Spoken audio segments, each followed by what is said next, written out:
नमस्कार, आप देख रहे हैं फटाफट एजुकेशन अड्डा और मैं हूं आपका अपना गौतम शास्त्री।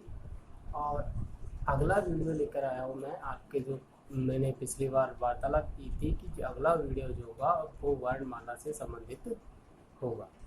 तो आज हम लेकर आए हैं वर्णमाला से संबंधित वीडियो। और वर्णमाला में जितने भी अक्षर है, जितने भी पॉइंट है, जितने भी क्वेरीज है, वो आज हम क्लियर करेंगे। वर्णमाला का जो चैप्टर देख रहे हैं आप, वर्णमाला में हम देखेंगे आज कि वर्णमाला में कितने वर्णों का विवरण किया गया है और कितने वर्ण उसमें शामिल किए गए हैं। तो आगे देखते हैं हम वर्णमाला में कितने शामिल किए गए हैं। तो वर्णमाला में पहला है अक्षरम। अक्षरम किसे कहा जाता है, अक्षर क्या होता है? कोई भी पूछ ले अगर आपको कि अक्षर क्या होता है तो उसके बारे में कैसे बताएंगे। तो अक्षर की परिभाषा संस्कृत में दी गई है, न शर्ति इति अक्षरम। अक्षर की परिभाषा संस्कृत में दी गई है, न शर्ति इति अक्षरम, यानी जिसके टुकड़े नहीं किए जा सकते। ऐसे अक्षर जिसके टुकड़े नहीं किए जा सकते वो अक्षर कहलाते हैं। जैसे क, ख, ग, घ। इनमें देखिए उच्चारण के लिए ए का प्रयोग नहीं किया गया है, यानी इनके टुकड़े नहीं किए जा सकते। ये अर्ध स्वर है, अर्ध स्वर है जिनके जो अर्ध व्यंजन है। पूर्ण व्यंजन कब माना जाता है? जब स्वर इसमें शामिल होते हैं। ये क्या है? अर्ध व्यंजन है और अर्ध व्यंजनों के अनुसार ही उनको इसमें अक्षरम में शामिल किया गया है।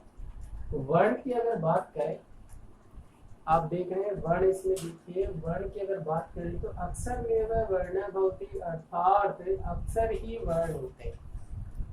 वर्ण के बारे में कहा गया है कि अक्षर ही, जो अक्षर जिसको अक्षर कहते हैं वही क्या कहलाते हैं? वर्ण कहलाते हैं। यानी दूसरे शब्दों में हम वर्ण कह देते हैं और अक्षर भी कह देते हैं। वर्ण के भेदों की बात करें तो वर्ण दो भेद होते हैं। वर्ण द्विभेदा सन्ति। वर्ण के कितने भेद होते हैं? वर्ण के दो भेद होते हैं। वर्ण के कितने भेद होते हैं? दो। और वर्णों की दो भेद कौन कौन से होते हैं? पहला हम देख रहे हैं अच, यानी स्वर वर्ण। अच का अर्थ क्या होता है? स्वर वर्ण, पहला ये भेद होता है। दूसरा हम देखते हैं हल। हल किसे कहता है? व्यंजन वर्णों को हल कहा जाता है। हल वर्ण कौन से होते हैं? जो व्यंजन वर्ण होते हैं वो हल वर्ण में शामिल किए जाते हैं। अच वर्ण की बात कर लेते हैं। माहेश्वरी सूत्रों में जो अच वर्ण शामिल किए गए हैं वो 9 शामिल किए गए हैं। देखिए कौन कौन से? ए, ई, उ, री, र, ए, ऐ, ओ, औ। ये 9 प्रकार के वर्ण माहेश्वरी सूत्रों में हमको प्राप्त होते हैं, जो कि 4 सूत्रों के अनुसार हमें प्राप्त होते हैं। इसके नीचे आइए मूल स्वर की अगर हम बात करें तो मूल स्वर में 5 को शामिल किया गया है। जो मूल स्वर है वो 5 है और उन मूल स्वरों में 5 में ए, ई, उ, री और र 5 मूल स्वरों को शामिल किया गया है, जिसके अनुसार ही माहेश्वरी सूत्रों में दिया गया है। संयुक्त संधि की बात करें तो संयुक्त संधि जो वर्ण है, संयुक्त संधि जो वर्ण है वो 4 प्रकार के होते हैं। ए, ओ, ऐ, औ। ये 4 प्रकार के जो वर्ण है वो संधि युक्त वर्ण कहलाते हैं। नीचे बात करते हैं ह्रस्व और दीर्घ संधि के अनुसार जो वर्ण होते हैं वो 13 वर्ण होते हैं। वर्तमान समय में हम 13 वर्ण पढ़ते हैं संस्कृत में। तो 13 वर्ण कैसे होते हैं? ह्रस्व नहीं, ऋस्व और दीर्घ संधि के अनुसार जो वर्ण होते हैं वो 13 वर्ण होते हैं। ऋस्व में देखा जाए तो ऋस्व में पंचवर्ण है। कितने वर्णों को शामिल किया गया है? 5 वर्णों को ऋस्व में शामिल किया गया है। ए, ई, उ, री और र, ये 5 वर्ण हैं जिनको किसमें शामिल किया गया है? ऋस्व में शामिल किया गया है, यानी छोटे वर्णों में शामिल किया गया है। दीर्घ वर्णों की बात करें तो दीर्घ में 8 वर्णों को शामिल किया गया है, जिसमें आ, ई, उ, री, ए, औ, ओ और औ। ये 8 जो वर्ण है वो दीर्घ में यानी बड़े वर्णों में शामिल किए गए हैं।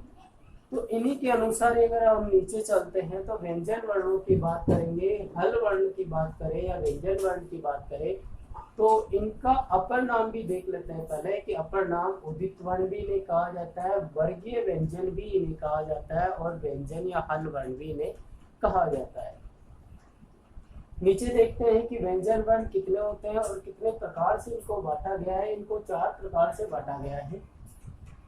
तो 4 प्रकार में हम व्यंजन वर्ण देखेंगे कि स्पर्श व्यंजन वर्ण सबसे पहले हम देखते हैं। स्पर्श व्यंजन वर्ण जिनको बोलते समय हमें किसी ना किसी प्रकार से स्पर्श करना होता है मुंह के यंत्रों को, ठीक है।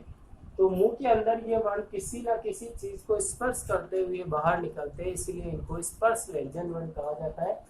और ये कैसे लेकर अंतिम में तक माने जाते हैं, यानी टोटल 25 वर्ण इसमें माने जाते हैं।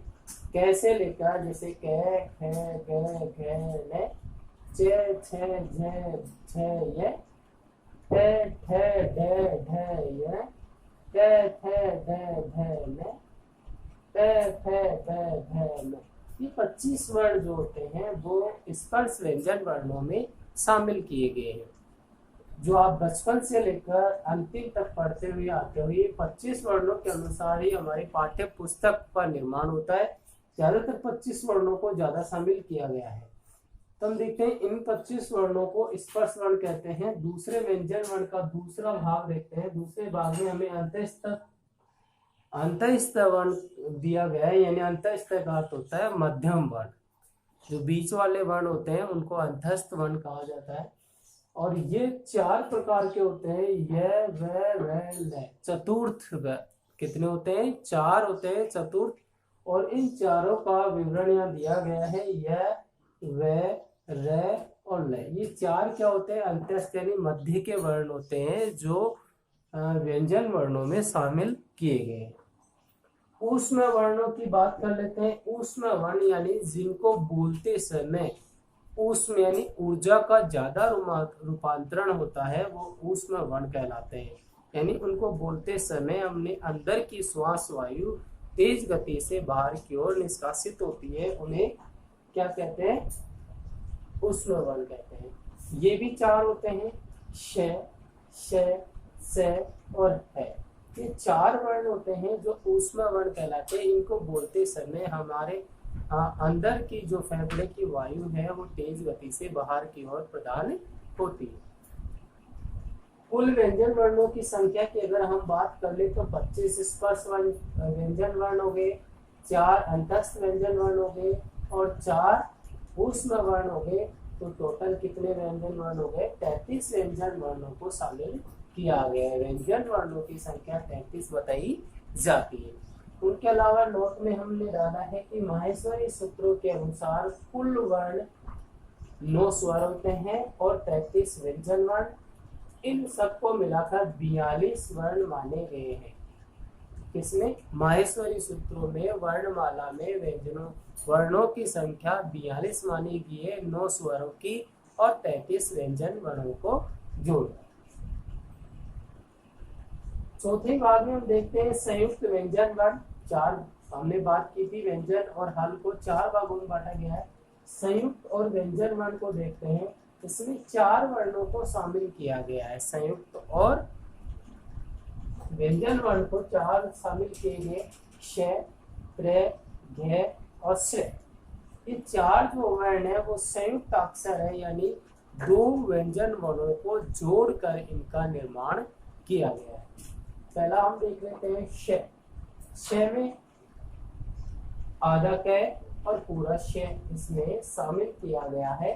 षटकोण वाला जो श होता है और क आधा और श को पूरा शामिल किया गया है। इस दोनों को मिलाकर क्या बनता है? श बनता है, क्षत्रिय वाला श। सेकंड में बात करते हैं हम त्रय। त्रय भी 2 वर्णों से मिलकर बना हुआ है और त्रय में आधा त्रय लिया गया है और पूरा त्रय शामिल किया गया है। इन दोनों को मिलाकर क्या बनाया गया है? त्रय शामिल किया गया है। आगे हम बात कर लेते हैं घ की। तो आधा ज और य मिलाकर घ शामिल किया गया है। 2 वर्णों को आधा ज और यह मिलाकर दो वर्णों को मिलाकर इसमें क्या बनाया गया है, इसको शामिल किया गया है, जब जाकर ये घ का निर्माण हुआ है। श्रेय की बात करें, आधा स और पूरा र इसमें शामिल किया गया है और इनके अनुसार ही इन वर्णों को बनाया गया है। श्रेय व्यंजन वर्ण का निर्माण हुआ है, इसके अनुसार ही श्रेय व्यंजन वर्ण का निर्माण हुआ है। ये चारों जो है वो संयुक्त व्यंजन वर्ण होते हैं। ये चारों संयुक्त व्यंजन वर्ण होते हैं, इनको दो वर्णों से जोड़कर बनाया जाता है। आगे हम देखते हैं, नोट में मैंने डाला है कि वर्णमाला में इनकी गणना नहीं होती है। वर्णमाला में अगर हम वर्णमाला की संपूर्ण वर्णमाला की बात करें तो व्यंजन वर्णों में इनकी गणना नहीं की जाती है। ओनली 33 व्यंजन वर्ण ही शामिल किए जाते हैं। अब बात करते हैं वर्णमाला में तीसरा जो भाग है, पहला तो अच वर्ण देख लिया हमने, दूसरा व्यंजन वर्ण देख लिया और तीसरा एक और होता है जिसे अयोग्य वर्ण कहा जाता है। अयोग्य वह वर्ण कहा जाता है कि जो योग्य नहीं होते। क्या नहीं होते? योग्य नहीं होते, उन्हें अयोग्य व्यंजन वर्ण कहा जाता है। और वो कितने प्रकार के होते हैं? वो आपके 4 प्रकार के होते हैं। कौन सा? विसर्ग व्यंजन वर्ण, जो 2 बिंदियां सी लगी हुई होती है, वो कौन सी होती है? विसर्ग व्यंजन वर्ण होता है। अनुस्वार की बात करें तो एक लाइन के ऊपर जो किसी भी शब्द के लाइन के ऊपर जो बिंदी लगी हुई होती है वो अनुस्वार कहलाती है। जीवा मूल्य की बात करें तो जीवा मूल्य में क्या दिया गया है? तो इस तरह का आइकन बना हुआ होता है, उसमें जो क बैठा हुआ होता है और ख बैठा हुआ होता है, आदि जो वर्ण बैठे हुए होते हैं वो जिह्वा मूल्य कहलाते हैं। उपपदमानीय की बात करें तो इस तरह का आइकन जो बना हुआ है, छोटे बड़े उप की तरह का आइकन जो बना हुआ है, उसमें प और फ आदि जो व्यंजन वर्ण बैठे हुए होते हैं तो वो क्या कहलाते हैं? उपपदमानीय व्यंजन वर्ण कहलाते हैं। इनको क्या कहते हैं? वैदिक प्रयोग मात्र में शामिल किया जाता है। ये जो दोनों है, जिह्वा मूल्य और उपपदमानीय, ये दोनों किसमें शामिल किए जाते हैं? वैदिक में। वैदिक प्रयोग में यानी वेदों को पढ़ने में या वेदों के लिखने में ही इनका प्रयोग किया जाता है। बाकी वर्णमाला में या सामान्य हमारी लैंग्वेज में इनका प्रयोग नहीं किया जाता है और इनका कोई हमारे सिलेबस में प्रयोग नहीं आता है। ये सिर्फ हमारे जानकारी के लिए और अध्ययन मात्र दिए हुए हैं, जिह्वा मूल्य और उपपदमानीय। विसर्ग तो हमें हर जगह संस्कृत में पढ़ने को मिलेगा, अनुस्वार भी हमें मिलेगा। तो हम बात कर रहे थे सुबह शुरू से वर्णमाला की। वर्णमाला की एक बार वापस रिपीट कर देता हूँ। वर्णमाला के 3 प्रकार के भेद होते हैं, अच वर्ण, व्यंजन वर्ण, अयोग्य वह वर्ण। 2 मोस्टली होते हैं, अच वर्ण और व्यंजन वर्ण। व्यंजन वर्ण हमें 4 प्रकार से दिया गया है, स्पर्श वर्ण, ऊष्म और संयुक्त व्यंजन वर्ण। और अच वर्ण में 3 प्रकार से शामिल किया है, मूल स्वर 5 होते हैं, संयुक्त संधि स्वर 4 होते हैं और रीस्म और दीर्घ के अनुसार 13 होते हैं। ठीक है, और इन दोनों के अनुसार कितने होते हैं? 9 वर्णों को शामिल किया गया। अगर माहेश्वरी सूत्रों में देखा जाए तो 9 वर्ण और सामान्य तौर पर हमारी संस्कृत में देखा जाए तो 13 वर्णों को शामिल किया गया है। और नेक्स्ट भाग में हम लिखते आएंगे प्रत्याहारों का निर्माण किस प्रकार से होता है और उच्चारण स्थान कौन कौन से हैं जिससे इन वर्णों का उच्चारण किया जाता है। जहाँ से ये उच्चारित होते हैं उनके विवरण हम कल देखेंगे। तो आप इस वीडियो को लाइक कीजिए और कमेंट कीजिए। इसके साथ ही आप इसको नोटबुक में उतार लीजिएगा और नोटबुक में उतार कर इसको स्टडी में शामिल कीजिएगा।